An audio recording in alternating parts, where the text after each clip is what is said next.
Assalamualaikum warahmatullahi wabarakatuh. Perkenalkan, nama saya Indri Septi Guntari, NIM A2102000042. Saya dari kelas B ingin menjelaskan tentang materi neraca saldo yang saya buat dengan menggunakan aplikasi Prezi. Seperti inilah tampilan utama atau beberapa template yang ada di aplikasi Prezi. Langsung saja saya akan menjelaskan materi yang sudah saya buat menggunakan Prezi. Oke, baik. Jadi saya selesaikan membuat PowerPoint menggunakan Prezi, yaitu neraca saldo dengan materinya. Sudah saya masukkan ke template-template yang ada di sini. Untuk mengecek apakah materi sudah masuk ke dalam template, kita bisa pilih di present yang di sebelah kanan ini, tulisan present kita pilih, yaitu start present. Kita klik. Nah, nanti akan muncul seperti ini. Nah, ada pengertian neraca saldo, jenis-jenis neraca saldo, fungsi neraca saldo, manfaat penyusunan neraca saldo, dan unsur penting dalam neraca saldo. Kita klik pengertian neraca saldo. Nah, akan muncul seperti ini. Neraca saldo merupakan daftar terperinci yang berisi saldo-saldo pada buku besar yang disusun di akhir periode akuntansi. Fungsinya untuk memastikan setiap transaksi berada pada nilai dan posisi yang benar. Sumber penyusunan neraca saldo adalah buku besar. Langkah-langkah membuat neraca saldo yaitu ada beberapa, yaitu menghitung saldo tiap akun buku besar. 2. Menyusun saldo tiap-tiap akun buku besar dalam neraca saldo sesuai nomor kode akun dan tingkat likuiditas. Selanjutnya, kita klik ini untuk kembali ke halaman yang tadi. Nah, selanjutnya kita klik kembali. Ada jenis-jenis neraca saldo, kita klik. Nah, sudah terlihat ya. Jadi, kita ketika presentasi itu akan semakin menarik dan tidak monoton kepada peserta yang melihat ketika kita sedang presentasi. Nah, di sini ada format neraca saldo dibagi ke dalam 3 jenis, yaitu sebelum penyesuaian, setelah penyesuaian, dan penutup. Kita klik ini kembali. Kita buka ini kembali. Fungsi neraca saldo kita klik. Fungsi neraca saldo yaitu ada 4.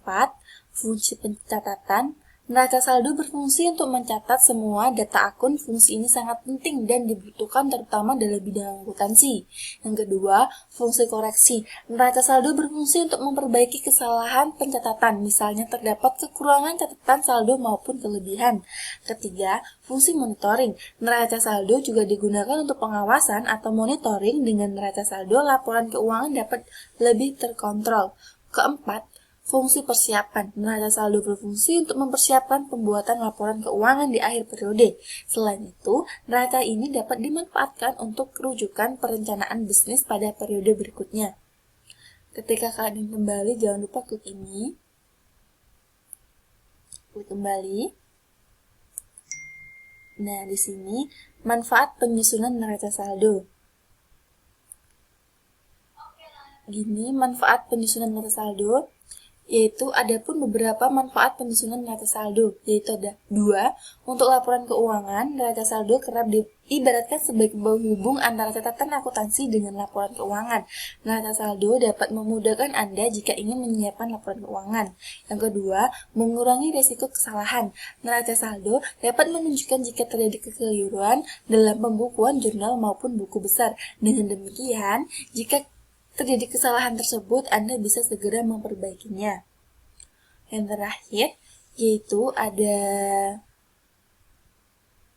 unsur penting dalam neraca saldo. Apa sih unsur penting dalam neraca saldo?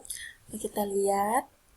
Nah, dalam membuat neraca saldo, terdapat unsur-unsur penting yang perlu Anda pahami. Di antaranya adalah aktiva, aset, atau semua hal bernilai memiliki perusahaan.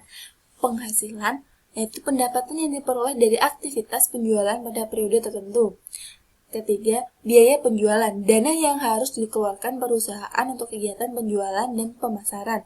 Beban, yaitu pengeluaran perusahaan yang digunakan untuk memperoleh barang ataupun jasa. penyusutan, depresiasi atau penurunan nilai aset milik perusahaan.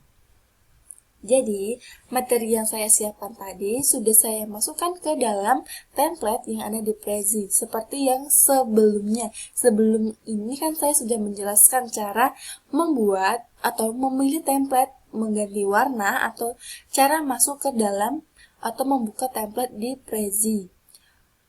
Sekian dari pemaparan video saya mengenai cara menggunakan Prezi untuk membuat PowerPoint dan memasukkan materi yang sudah kalian siapkan. Kurang dan lebihnya saya mohon maaf. Saya akhiri. Wassalamualaikum warahmatullahi wabarakatuh.